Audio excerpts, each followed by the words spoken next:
The Nexus is important. Not only is it a showcase for Google's newest version of Android, but it represents the platonic ideal of how that software should run.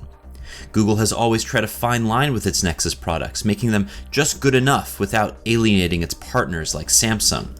And by now, most of the big OEMs, Samsung included, have created Nexus devices, reinforcing the whole cycle. The latest company to join the fray is Huawei, the world's third largest smartphone manufacturer, but barely known in North America outside of the prepaid market. But overseas, Huawei has quite a legacy in the high-end market, boasting high-quality, if pedestrian, Android smartphones, often debuting new features before the competition. The Nexus 6P is the more expensive of the two Nexus devices debuting this year, alongside a sequel to the Nexus 5, the Nexus 5X. But the 5.7-inch 6P is no Nexus 6 sequel, at least not in any obvious way. It is marginally taller but significantly thinner and narrower, making it much more usable in one hand. It's also made of a single block of beautifully machined aluminum, conveying a sense of density and craftsmanship unseen in the Nexus lineup since the original Nexus 1. The screen on the Nexus 6P is also the best we've seen from the series. The 5.7-inch AMOLED display has a massive 2560 by 1440 pixel resolution, and the same superlatives we say for Samsung's Galaxy Note 5 apply here too. Deep, beautiful colors, endless viewing angles, and perfect blacks. And like all devices with 500 plus pixel densities, there's no seeing the individual pixels here. But there's something else too. The screen feels like it floats near the glass, making interactions delightful. The display is encamped by two front-facing speakers, which sound really great and loud. The stereo speakers, coupled with the big, beautiful screen, make watching video on this thing an absolute joy. Around back, centered above the Nexus logo, is the Nexus Imprint fingerprint sensor, which can be enabled without actually turning on the display at all. Android 6.0 Marshmallow officially supports biometrics through a new API, so you can expect to unlock password apps and make in-app purchases using the fingerprint sensor in the very near future. The sensor is really fast and responds immediately when you take your phone out of your pocket, since your index finger tends to rest there. But that single advantage isn't enough to make me like the placement better than the front-facing sensors on devices like the Galaxy Note 5 or iPhone 6s. The obvious disadvantage is that you can't use it unless you're holding it, but I often found myself having to readjust the phone just to get my finger into the right position. It's not a big deal, but still. Above the fingerprint is another sensor, the 12.3 megapixel Sony sensor, that Google hopes brings its Nexus phones out of the proverbial 20th century. With 1.55 micron pixels coupled with a sharp f2.0 lens, the sensor is definitely the best ever found on a Nexus phone, and even performs well in low light. But it is let down so much by Google's terrible camera app. Software aside, I managed to eat great photos most of the time with the Nexus 6P, though the larger pixels didn't really help indoors, where its phase detection autofocus had trouble focusing on nearby subjects. But outdoors in the sun or elsewhere with a steady hand and a good piece of software with manual controls, the Nexus 6P takes some fantastic photos and video. It does support 4K. I was really impressed with the output, and that small camera bump on the back with its black strip running across is not nearly as much of an eyesore as the early renders made it out to be. Thanks to an octa-core Snapdragon 810 chip and 3 gigs of RAM, the Nexus 6P is about as state-of-the-art as the rest of the Android crop, but that won't last for long. Where the Nexus gets an advantage, though, is in how smooth it feels, and how much less cruft the operating system feels like it has.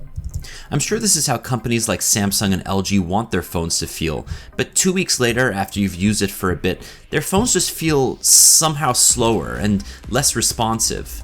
Here, not so much.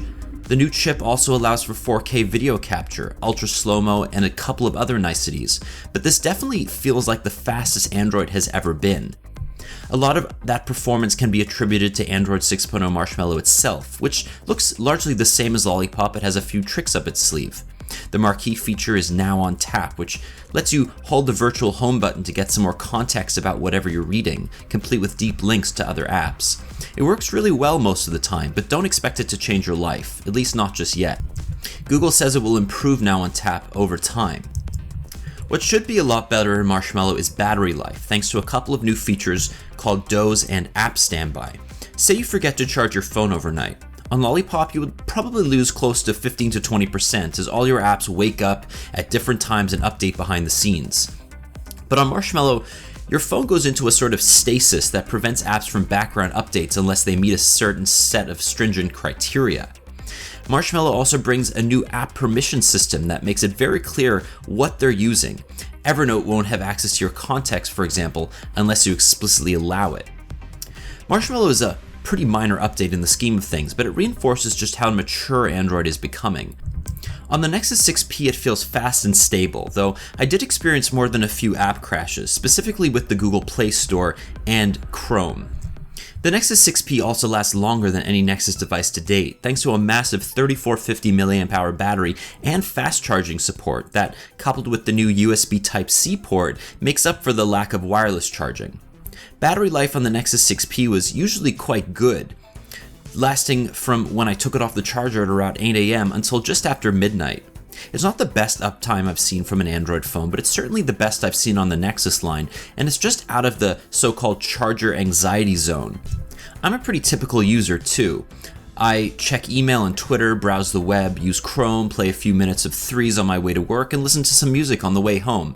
It's pretty much my standard battery test, and every time, if a phone doesn't last longer than 15 to 18 hours during the day, I say that it has disappointing battery life, because let's be honest, most phones should last you through the day and then some. The device charges from dead to full in about 90 minutes, and the convenience of the reversible adapter is worth the short-term pain of having to buy a couple of new ones from Amazon. Soon this will be the standard for every Android phone, but in the meantime, you may have to carry this one cable with you in your bag. Thankfully though, it does come in the box. It's safe to say that the Nexus 6P is the best Nexus ever, but it may also be the best Android phone ever. Google will update the phone directly for 2 years or more, which is more than can be said for the average Android phone sold by Samsung or LG. And Huawei has made a beast of a phone that will probably take a beating and keep going. The screen is lush, the camera is potent, and the battery life is pretty outstanding. It's the first Nexus phone with no real compromises, and even if its looks aren't to your taste, at $699 outright for the 32GB version, or as low as $199 on a 2-year contract at Canadian carriers, it's one of the best values in the smartphone world.